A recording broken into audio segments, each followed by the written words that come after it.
নমস্কার, কাকলিস কুকিং হাবের নতুন আরেকটি ভিডিওতে আপনাদের সবাইকে স্বাগত। আজ আমি চলে এসেছি কলমি শাকের একটা রেসিপি নিয়ে। খুবই স্বাস্থ্যকর একটা রেসিপি আর খুব সাধারণ কয়েকটি উপকরণে এটা কিন্তু বানানো হয়ে যায় আর খেতে কিন্তু হয় অসাধারণ। তাই আজ এটা আপনাদের সাথে শেয়ার করতে চলে আসলাম। তাহলে চলুন আমার সাথে থেকে রেসিপিটা দেখতে থাকুন। রেসিপিটার জন্য আমি বেশ কিছুটা তাজা কলমি শাক নিয়েছি। এগুলোর মোটার উপরের দিকের মোটা অংশগুলো কেটে বাদ দিয়েছি আর কচি ডাঁটা অংশটা আমি রেখে দিয়েছি। এবার এগুলোকে প্রথমে খুব ভালো করে ধুয়ে নেব, তারপরে খুব সুন্দর করে জলটা ঝরিয়ে নেব। ভালো করে জল ঝরিয়ে নেওয়ার পরে এবারে আমি শাকগুলোকে কুচিয়ে নেব। একটু মিহি করেই এগুলো আমি কুচিয়ে নিচ্ছি। যে কোনো রকম শাক, গ্রিন ভেজিটেবল এগুলো খাওয়া তো আমাদের জন্য ভীষণই উপকারী। প্রতিদিন এগুলো কিন্তু খাওয়া উচিত। আর কলমি শাক খাওয়া যেমন উপকার তেমন খেতেও ভীষণ ভালো লাগে। আজ আমি সম্পূর্ণ পেঁয়াজ রসুন ছাড়াই এই কলমি শাকটা রান্না করব। দেখুন এইভাবে কুচিয়েছি, পুরো শাকটা এইভাবে কুচিয়ে নেব। সব শাকটাই আমি কুচিয়ে রেডি করে নিয়েছি। এবার অপর দিকে আমি একটা বাটিতে নিয়ে নিচ্ছি কিছুটা মুসুর ডাল। আমি এখানে 1.5 টেবিল চামচের একটু বেশি ডাল নিলাম, খুব বেশি ডাল লাগবে না। এবারে এই ডালটা আমি বেশ কয়েকবার জল পাল্টে পাল্টে ধুয়ে জল ঝরিয়ে নিয়েছি। এবার পরিষ্কার জল দিয়ে প্রায় 30 মিনিটের একটু বেশি সময় এটাকে ভিজিয়ে রেখে দেব। এবার গ্যাসে একটা কড়া বসিয়ে দিয়ে আমি কড়াতে দিয়ে দিলাম বেশ কিছুটা সর্ষের তেল। তেলটা খুব ভালো করে গরম করে নিয়ে গ্যাসের ফ্লেম লো করে দিয়ে আমি এর মধ্যে দিয়ে দিচ্ছি একটা শুকনো লঙ্কা আর ছোট 1 চা চামচ 5 ফোড়ন। ফোড়নটা বেশ ভালো করে 30 সেকেন্ড মতো ভেজে নেব।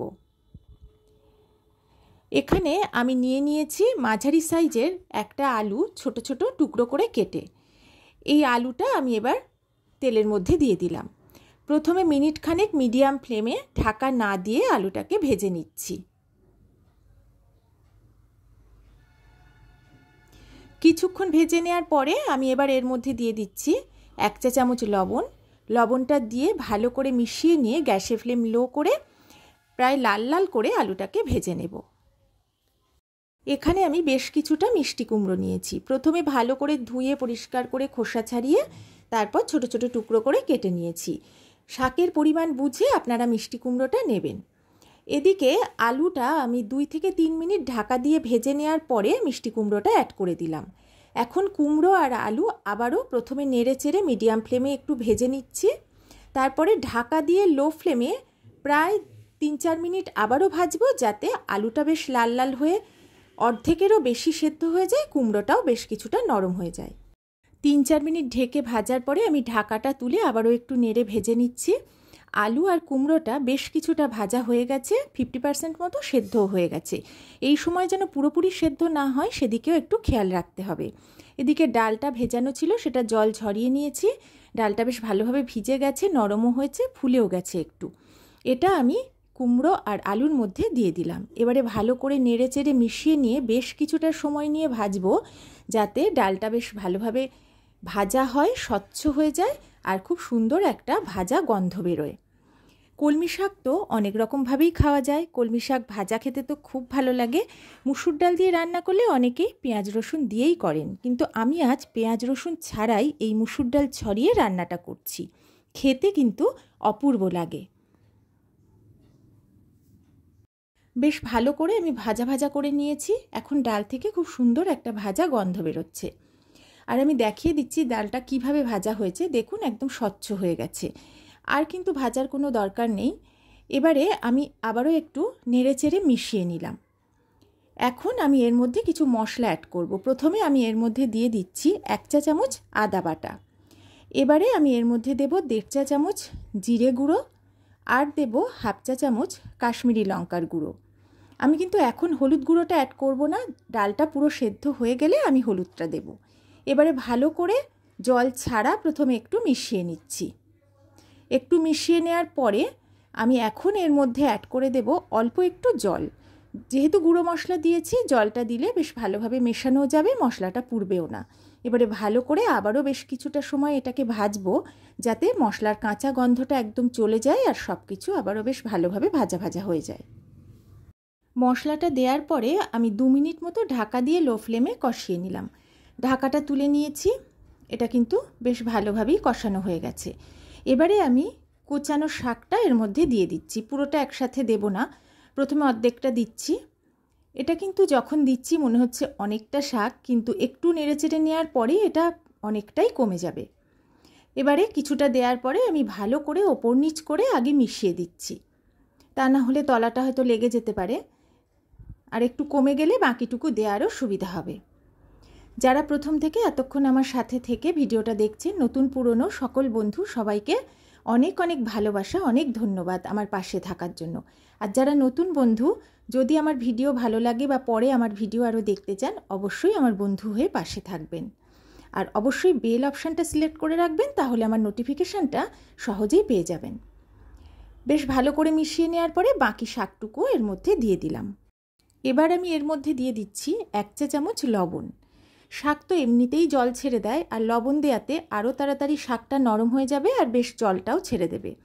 এখন আমি জল ছাড়াই ভালো করে প্রথমে ঢাকা না দিয়ে লো ফ্লেমে মিনিট খানেকের একটু বেশি সময় ধরে ভেজে নেব। আর প্রথমে উপর নিচ করে আগে মিশিয়ে নিচ্ছি।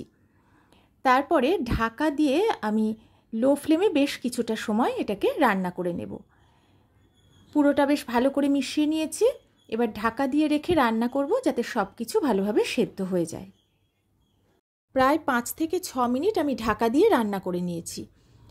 আমি আবারও একটু নেড়ে দিলাম ঢাকা তুলে। সব কিছু কিন্তু বেশ ভালোভাবে মজে গেছে। কুমড়োটাও সেদ্ধ হয়ে গেছে। কুমড়োটা আমি একদম ঘেঁটে ফেলি না, সেদ্ধ হবে অথচ গোটা থাকবে, তাহলেই ভালো লাগে। আলুটাও সেদ্ধ হয়ে গেছে, এদিকে ডালটাও সেদ্ধ হয়ে গেছে। আবারও আমি একটু নেড়ে নিচ্ছি। আমি এতক্ষণ হলুদটা অ্যাড করিনি। এবার এই সব কিছু একটু সাইডে সরিয়ে আমি 1/2 চা চামচ মতো হলুদ গুঁড়ো এর মধ্যে দিয়ে দেব। হলুদটা অ্যাড করার পরে আমি হলুদের ওপরে খুব অল্প পরিমাণ একটু জল দিয়ে দিচ্ছি।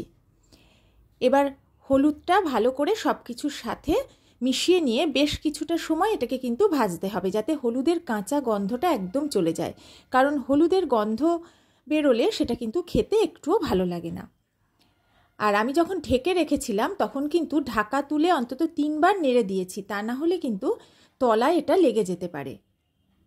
বেশ কিছুক্ষণ নেড়ে নিলাম। এবারে ঢাকা দিয়ে আমি মিনিট 2 রান্না করে নেব। ঢাকাটা তুলে নিয়েছি। মাঝে আমি আরও একটু জল অ্যাড করে ভালো করে মিশিয়ে নিয়ে জলটা পুরো শুকিয়ে নিয়েছি। এবার আমি এর মধ্যে অ্যাড করে দিলাম 1 চা চামচ চিনি আর 2টো চেরা কাঁচা লঙ্কা। এবার চিনিটা দেওয়াতে একটু জল ছেড়ে দেবে, তাই ভালো করে মিশিয়ে নিয়ে আবারও আমি এটাকে ঢাকা দিয়ে 2 মিনিট মতো রেখে দেব। 2 মিনিট পরে ঢাকাটা আমি তুলে নিয়েছি। এখন আমি এর মধ্যে দিয়ে দিলাম 1 চা চামচ ঘি। ঘিটা দিয়ে ভালো করে সব কিছুর সাথে মিশিয়ে নিচ্ছি। শেষে ঘিটা অ্যাড করলে গন্ধটা খুব সুন্দর আসে, তাই আমি অ্যাড করলাম। আপনারা না চাইলে এটা স্কিপ করতে পারেন। এবার সব কিছু খুব ভালোভাবে আমি মিশিয়ে নিচ্ছি।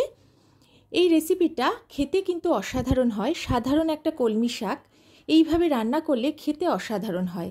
আমি যেভাবে বলেছি ঠিক সেভাবে একদিন বাড়িতে রান্না করে দেখবেন, আশা করি আপনাদেরও খারাপ লাগবে না।